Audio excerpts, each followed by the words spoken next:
रात के सन्नाटे में जब हर कोई गहरी नींद में डूबा हुआ था, तब एक घर के भीतर कुछ ऐसा हो रहा था जो आने वाले कुछ घंटों में उस परिवार की ज़िंदगी को तबाह करने वाला था। भागीरथपुरा का एक छोटा सा मकान, जहां 19 साल का गौरव अपनी पढ़ाई में डूबा रहता था, अचानक से एक भयानक कहानी का केंद्र बन गया। उस रात गौरव की माँ ने सोचा भी नहीं था कि जब वह अगली सुबह अपने बेटे को नींद से जगाने के लिए जाएगी तो उसका बेटा कभी भी उस गहरी नींद से नहीं उठने वाला। दरवाजे के पीछे छुपा हुआ था एक ऐसा सच जिसे जानने के बाद उसका संसार बिखरने वाला था। जी हाँ, हम बात कर रहे हैं गौरव हाडा केस के बारे में। ये एक ऐसा केस है जिसे नेशनल कवरेज ना मिल सका, शायद इसलिए कि जो भी कुछ हुआ वह एक लड़के के साथ हुआ था, और वहीं उल्टा यह सब कुछ एक लड़की के साथ हुआ होता तो आज यह एक नेशनल मुद्दा जरूर बन चुका होता। पर ऐसा नहीं हुआ। लेकिन इस वीडियो को आप लोग अंत तक जरूर देखिएगा और अपने जानकार लोगों को शेयर जरूर कीजिएगा, ताकि कोई भी इस तरह के ट्रैप में ना फंस सके। क्या था यह पूरा मामला, जानेंगे सब कुछ आज के इस वीडियो में विस्तार से। तो आप सभी का दिल से स्वागत है मिस्टीरियस मिस्ट्री के एक नए एपिसोड में। गौरव हाडा एक 19 साल का सामान्य सा लड़का जो इंदौर के भागीरथीपुरा इलाके में रहता था। वह कॉलेज में बी फार्मा की पढ़ाई कर रहा था। उसके माता पिता और बहन के साथ उसकी ज़िंदगी एक खुशहाल परिवार की तरह बीती जा रही थी। लेकिन गौरव की ज़िंदगी में एक कमी थी, वह उसे भीतर ही भीतर खाए जा रही थी। वह थी इंग्लिश ना बोल पाना। उसे सही से इंग्लिश बोल पाने में काफ़ी परेशानी होती थी, जिसके कारण वह कॉलेज में अपने दोस्तों और टीचर के साथ सही से इंग्लिश में बात नहीं कर पाता था। यह बात उसे अंदर ही अंदर बहुत परेशान करने लगी, और इस वजह से ही उसने इंग्लिश सीखने के लिए कोचिंग क्लास ज्वाइन करने का फैसला ले लिया। गौरव के इस फैसले से उसके माता पिता बहुत खुश थे, क्योंकि उन्हें लगने लगा कि उनका बेटा अब कुछ नया सीखने जा रहा है। मगर उन्हें यह बात नहीं पता था कि गौरव का यही फैसला उसकी ज़िंदगी का सबसे खतरनाक मोड़ बन के साबित होगा। गौरव ने अन्ना नगर में एक कोचिंग सेंटर में इंग्लिश सीखने के लिए दाखिला ले लिया। वहाँ उसकी मुलाकात आकांक्षा से हुई। आकांक्षा जो उसकी इंग्लिश टीचर थी।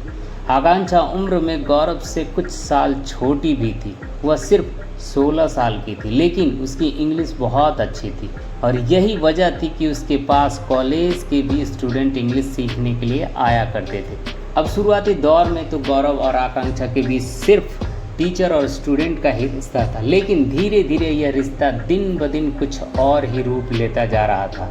गौरव ने आकांक्षा के साथ समय ज़्यादा बिताना शुरू कर दिया था। अब उनकी बातें क्लासरूम तक सीमित नहीं रह गई थी। दोनों सोशल मीडिया पर भी आकर के बातें करना शुरू कर चुके थे, इसलिए उनकी दोस्ती अब दिन ब दिन गहरी होती जा रही थी। वे दोनों एक दूसरे के बहुत करीब आते चले गए। यह रिश्ता अब एक गहरे भावनात्मक यानी प्यार में बदलने लगा था। लेकिन इस रिश्ते का एक ऐसा पहलू भी था जो कि गौरव नहीं समझ पा रहा था, और वो उनका रिश्ता लगभग 11 महीने तक ऐसे ही चलता रहा। पर शायद 11 महीने में से कुछ ही महीने उन्होंने प्यार से बिताए होंगे, क्योंकि आकांक्षा ने धीरे धीरे गौरव पर हावी होना शुरू कर दिया था। उसने गौरव से कहा कि वह सिर्फ उसी से बात करे और अपने दोस्तों और परिवारों से दूरी बना के रखे। कहने का मतलब वो जो कहे वही गौरव करे, और किसी से भी कोई भी नाता ना रखे, जो कि किसी के लिए भी ऐसा कर पाना बहुत ही मुश्किल हो सकता है, और गौरव के लिए भी यह बहुत ही मुश्किल भरा काम था। पर आकांक्षा को हालांकि बहुत पसंद करता था, लेकिन इसका मतलब यह नहीं था कि सिर्फ उसके लिए वह अपने दोस्तों और परिवार और माता पिता से नाता तोड़ दे। इसलिए उसने सोचा, क्यों ना मैं आकांक्षा से ही दूरी बना लूँ।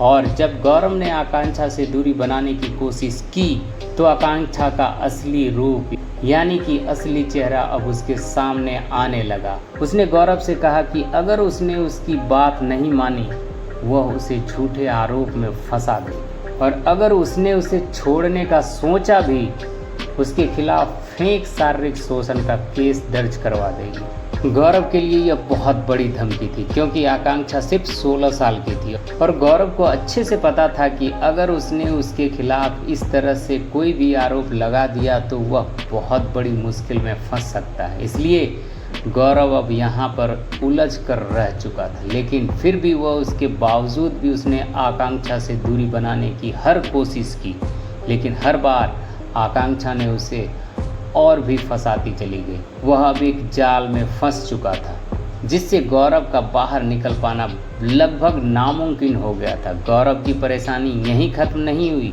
आकांक्षा ने गौरव से फिर 3 लाख रुपए की मांग की।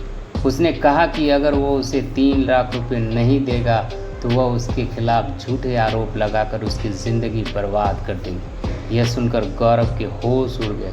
उसने कभी सोचा भी नहीं था कि आकांक्षा, जिससे वह अपनी करीबी दोस्त मानता था, जिससे वह प्यार करने लगा था, वो अब उसे ब्लैकमेल करने लगी। हालांकि गौरव ने एक बार घर से पैसे चुरा के उसे देने की कोशिश भी की थी। खैर, गौरव ने यहाँ पर थोड़ी समझबूझ से काम लेने का सोचा भी था, लेकिन शायद यह समझबूझ काम नहीं आई, क्योंकि वह खुद आकांक्षा के भाई से मदद मांगने के लिए चला गया, यानी कि चोर के घर में ही चला गया था। जिसके चलते होना क्या था, उसकी वो उम्मीद पूरी नहीं हुई। वो जो उम्मीद लेकर गया था, हालांकि उसने हर बात उसके भाई को बताई। उसे लगा कि वह अपनी बहन को समझाएगा, लेकिन गौरव को वहाँ भी कोई मदद नहीं मिली और इसलिए गौरव अब खुद को अकेला और असहाय महसूस करने लगा, जिसके चलते वह और भी मानसिक तनाव में डूबता जा रहा था।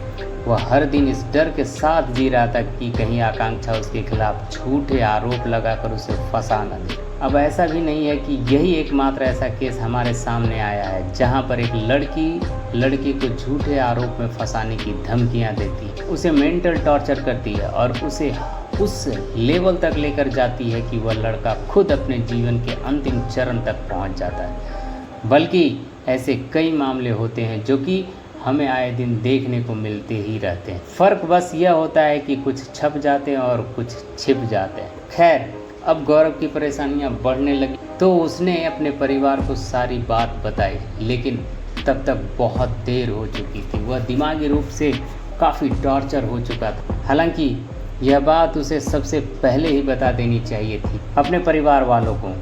बाकी उसके माता पिता, भाई बहन ने उसे दिलासा दिलाया कि वह उसकी मदद करेंगे।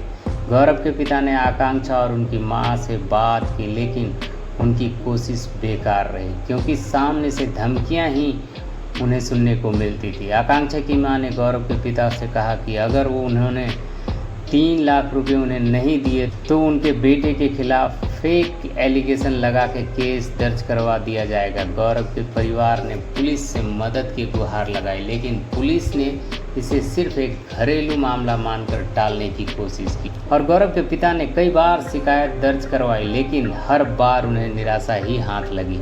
पुलिस ने इस मामले को गंभीरता से नहीं लिया और गौरव की स्थिति और भी दिन ब दिन बिगड़ती जा रही थी। गौरव अब पूरी तरह से मानसिक और भावात्मक दबाव में आ चुका था।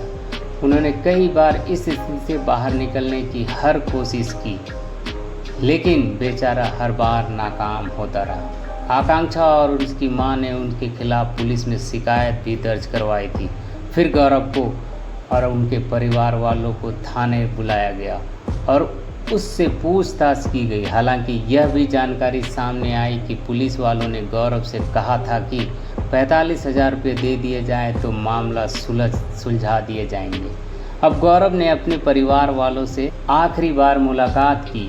उसने अपनी बहन से कहा कि वो चिंता ना करे, वो सब कुछ ठीक कर देगा और जल्दी ही मुसीबत भी ख़त्म हो जाएगी। लेकिन उसके मन में कुछ और ही चल रहा था। वो परिवार को परेशानियों में देखना नहीं चाहता था और वो जानता था कि जो भी परेशानी है वह उसकी वजह से ही आई है। लेकिन उसने अपनी चिंता को खुद में समेट लेने का फैसला कर लिया था और अब आई वो काली रात। गौरव की मां ने उस सुबह गौरव को आवाज़ दी, लेकिन कमरे से कोई आवाज़ नहीं आई। काफ़ी आवाज़ लगाने पर भी जब कोई प्रतिक्रिया सामने से नहीं आई तो दरवाज़ा तोड़ने का फैसला लिया गया।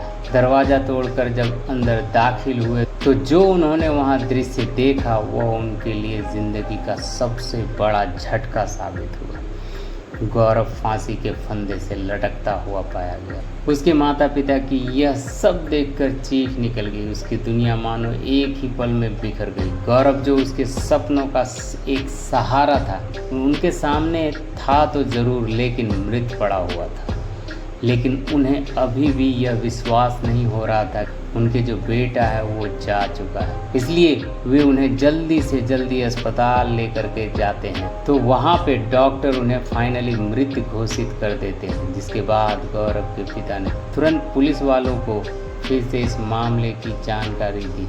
उन्होंने गौरव और आकांक्षा के बीच हुई हर चैट, कॉल डिटेल्स भी उन्हें सौंप दी। पुलिस ने अब जाकर जब गौरव की जीवन लीला समाप्त हो चुकी थी तब उन्होंने जांच शुरू की। मीडिया के सामने आकर के गौरव के पिता ने अपनी आप बीती सुनाई और बताया कि कैसे पुलिस ने समय रहते कार्रवाई नहीं की, और अगर पुलिस ने समय रहते उनकी बात सुनी होती, कार्रवाई की होती तो आज उनका बेटा उनके साथ होता।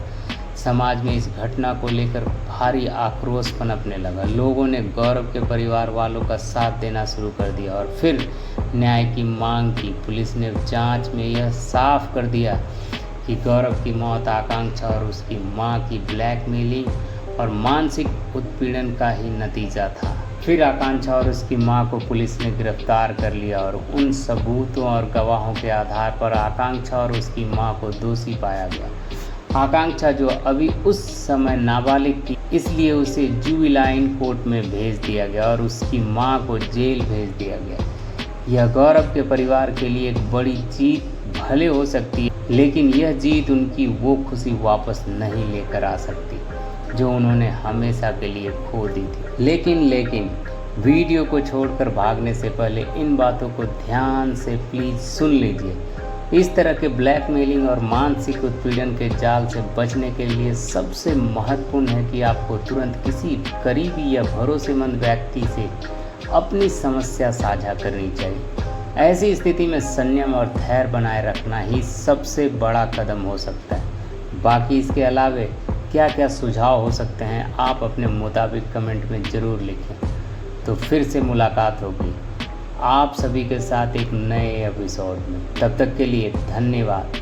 तब तक के लिए सावधान रहें और अपने फैमिली का भी ध्यान रखें। इस वीडियो को देखने के लिए बहुत बहुत धन्यवाद। जय हिंद।